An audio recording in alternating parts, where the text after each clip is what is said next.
What's up, guys? Time to show off yet another build. I've had this Kraken dial kind of sitting back for a while, and thought it's finally time to do it. So this is one of three that Ron over at Red 5 Watchworks made for me, and it's a super distressed style.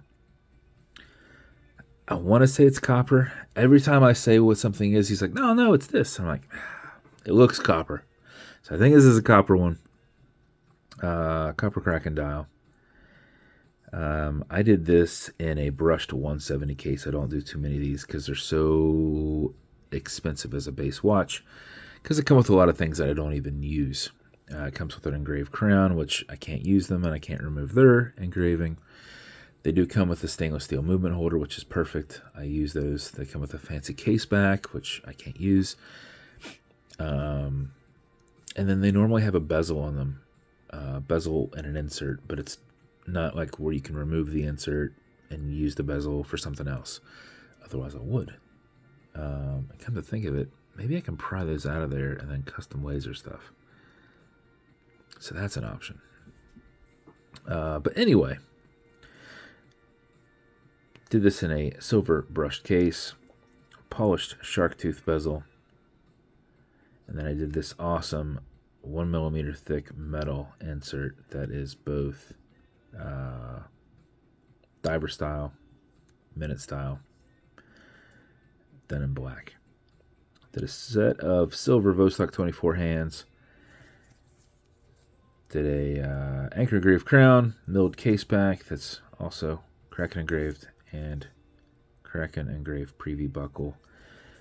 And then put this on a super soft distressed silver wristband strap. It came out pretty nice. What I wanted to do, like at one point I was trying to find a brown that kind of matched, but this is such a brighter color that all my browns were more darker tone.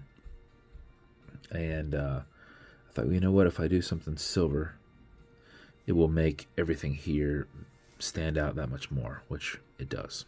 So, but I think it came out pretty awesome. And Ron's dials are always pretty awesome. So I have to make sure I keep up with them. But anyway, that's this build. Bezel on it will turn left, it'll turn right. This is a tension ring bezel, so non-click style. You can go back and forth with it. Automatic mechanical, you've got a rotor in the back. You just can't see it, but you can kind of feel it moving around. So as you're moving around, it is putting wind to it. But if you're not going to be very active, or right before you put it on, you want to wind it just a little bit to make sure that you do not lose time, because if you are not active and it uses up what's in there, it will just stop. And then you move a little bit and it will pick right back up and maybe run for a little while. And you go, wait a second, it's like 2 hours or behind, 2 minutes behind, 8 minutes behind. You know, it's one of those things. So what you want to do is before you put it on, just give it a little bit of a wind. So back the crown off the threads until you hear it and feel it clicking. You'll notice you are off the crown tubes. At that point you can wind. And a wind is a turn that way, which is clockwise if you're looking at it.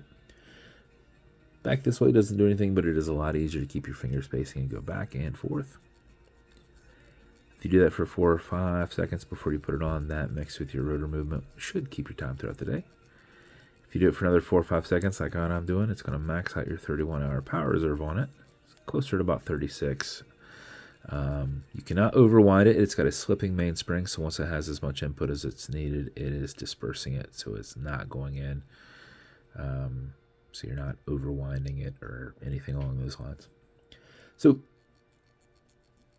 you wind it for a little bit. When you're happy with your winding, you're going to pull it to the 1 and only click.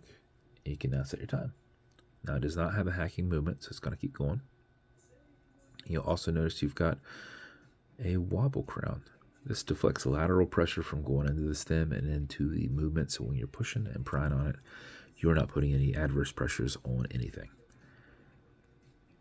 Okay, Google, what time is it?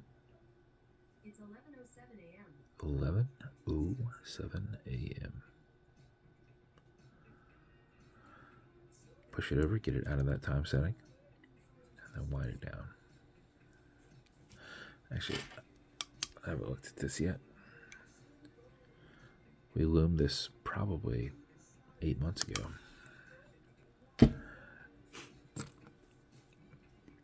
that is the build. As with every build,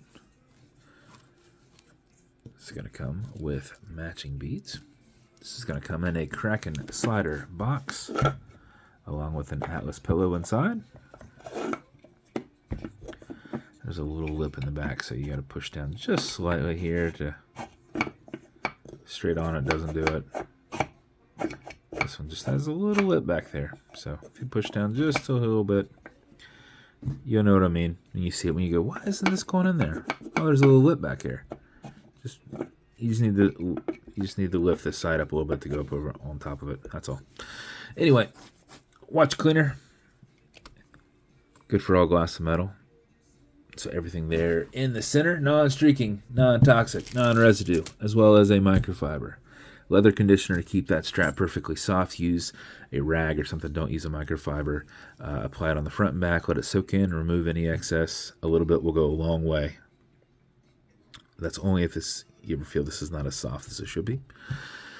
And then some fine scratch remover. This is Novus 2 from Amazon, just repackaged. It's like Polywatch. It's for your acrylic glass because you can scratch it. But if you do, no worries. Put a tiny bit of this on it and buff it out with your color matching microfiber. If the scratch is up and down, just go left and right, hazing the scratch. And then buff it out. And it should be gone. If it's not, wait a little bit. Let that solidify. And then revisit it again. And if you would put a scratch on the brushing, use the green side of a Scotch-Brite. So on the side of the case, just go back and forth, single passes. Don't go back and forth. You'll put lines different directions. Just go single passes. If it's here, do rounded single passes. Just push tight against your bezel. Doesn't matter if you're turning the bezel. Keep it tight, and you're just going to brush those in. So that's it. That's the build. I think it came out pretty awesome. And if it's going to you, congrats. I hope you love it. And if you want me to build you something custom and unique, reach out and I'll see what I can do. And if you want to continue to see videos like this, like and subscribe as I put them up all the time. Thanks, guys.